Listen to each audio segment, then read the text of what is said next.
L'histoire se déroule en 2053 dans un pays imaginaire, la République démocratique populaire d'Alefia, quand de jeunes dissidents projettent de renverser une dictature impitoyable, celle d'Allah ibn Ismail al-Khalef, surnommé Khalef II, l'éternel chef d'Alefia, fidèle gardien du règne de la dynastie des Alef, inamovible depuis une insurrection populaire réprimée dans le sang 40 ans plus tôt.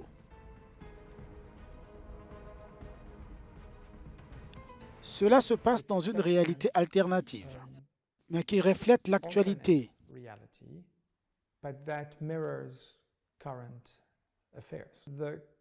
L'inspiration claire pour moi à l'époque était un livre appelé The Watchmen. C'est une bande dessinée. Je suis fan de BD, d'Alan Moore, et pour moi, c'est resté. Et la vision du futur où les leçons de ce qui pourrait arriver ne m'ont jamais quitté.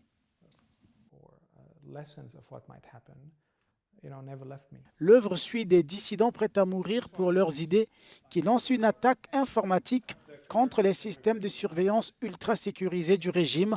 Alefia 2053 fait l'écho du printemps arabe. Il est le premier film dans son genre en langue arabe.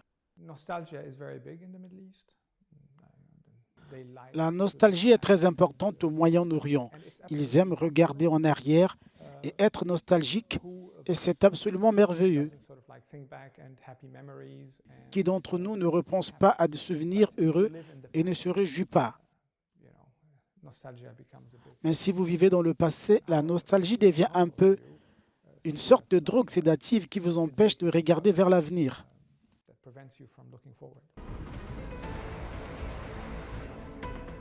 L'avenir ici, c'est la fin de la dictature grâce à l'aide des responsables des services de sécurité qui ont embrassé la cause de l'opposition.